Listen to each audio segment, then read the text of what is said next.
370 को लेके अभी तक आपको क्या उम्मीदें हैं और आर्गुमेंट किस तरह आगे होते हैं? देखिए, मुझे खुशी है कि जो इस वक्त सुप्रीम कोर्ट में जिस तरह से जिन मुद्दों पे बात हो रही है 370 को लेके, बिल्कुल यही मुद्दे 2019 से लेके पीडीपी के लोग, पीडीपी की जमात, मैं ख़ुद इन मुद्दों पे मैंने ये मुद्दे उठाए हैं।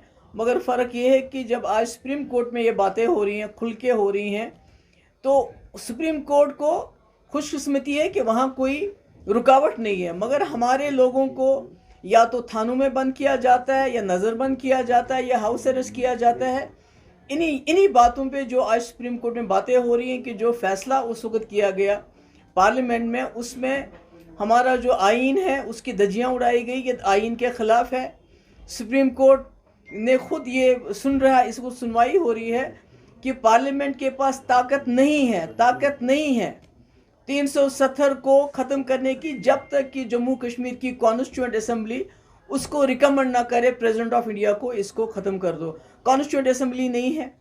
कॉन्स्टिट्यूएंट असेंबली यहाँ सत्यपाल मलिक को बनाया गया, काउंसिल ऑफ मिनिस्टर्स उसके एडवाइजर्स को बनाया गया। इससे बड़ा फ्रॉड क्या हो सकता है? इससे बड़ा धोखा क्या हो सकता है कॉन्स्टिट्यूशन के साथ? इससे बड़े ये जो पार्लियामेंट है उसकी बेइज्जती क्या हो सकती है कि आप अपनी ब्रूट मेजॉरिटी को, पार्लियामेंट को डेसिक्रेट, उसको जो है नाजायज़ फैसले करने के लिए इस्तेमाल करते हो।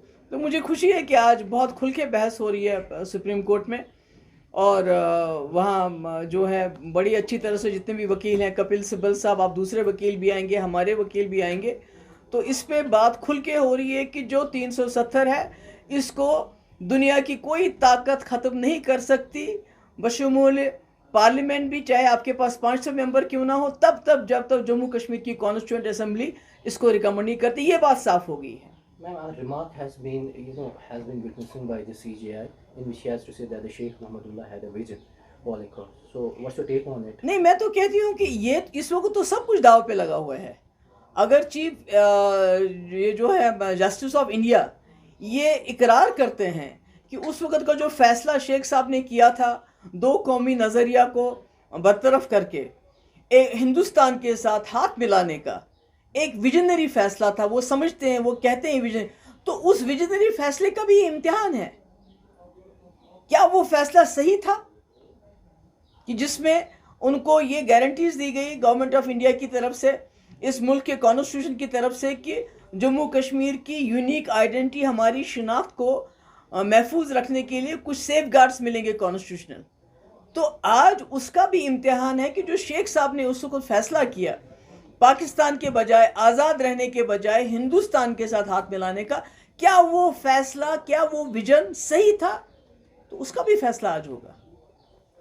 गोगोई पर तनकीद किया गया उसमें। और इसके अलावा ये जो मुझे ये भी बताना, ये जो है, ये जो कहते हैं कि मतलब आप वहाँ पर क्यों नहीं हैं, कई मेरे जो हैं, हमारे जो हमदर्द हैं, वेल विशर्स हैं, तो मैं बताना चाहती हूँ, मेरे लिए, और मैं समझती हूँ कि मेजॉरिटी हमारे जम्मू कश्मीर के लोगों के लिए 370 एक लीगल या खाली आईनी मामला नहीं है, ये हमारे जज्बात के साथ जुड़ा हुआ है।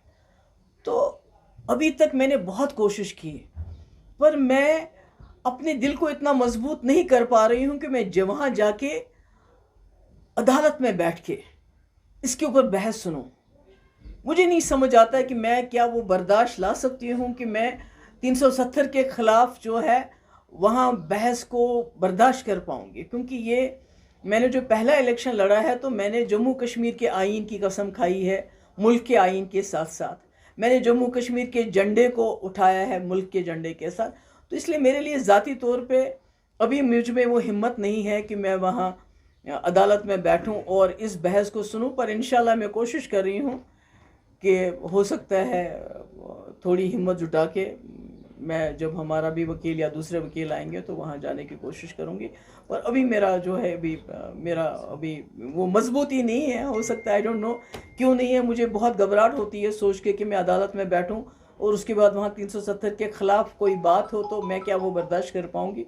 मेरे लिए बहुत बड़ा ये डिलेमा बन गया है।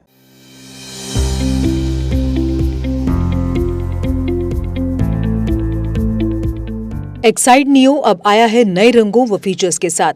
मजबूत बॉडी, शानदार डिजाइन, आरामदायक राइड और असाधारण खूबियों से लैस नए जमाने की इस ई रिक्शा में मिलेगा रियर व्यू मिरर जो LCD डिस्प्ले में बदल जाए और ड्राइवर को बिना सर घुमाए गाड़ी को बैक करने में मदद करे। इस तकनीक में पहली बार पीछे कैमरा लगाकर ये अनूठी विशेषता प्रदान की गई है। चमकदार व ज्यादा तेज इंडिकेटर, लंबे समय तक चलने वाली बैटरी, बेहद शानदार LCD इंस्ट्रूमेंटेशन पैनल, मनमोहक आवाज वाले speaker, FM system, flexible roof के बदले बहुत ही सख्त उच्च ग्रेड की मेटेलिक रूफ, इनबिल्ट चार्जर, नए सुरक्षित रिम और अधिक पावर की मोटर के साथ बेहतरीन सस्पेंशन जो दे झटकों से आराम। तो देर किस बात की, आज ही आएं और अपना Exide neo e rickshaw book करवाएं। हमारा पता है Sai Om power system, last matador stop, Anand Nagar, Bohri, Jammu. Jammu संभाग में डीलर बनने के लिए संपर्क करें 0191 2554 360। जम्मू कश्मीर की खबरों के लिए जुड़े रहिए JK अपडेट के साथ।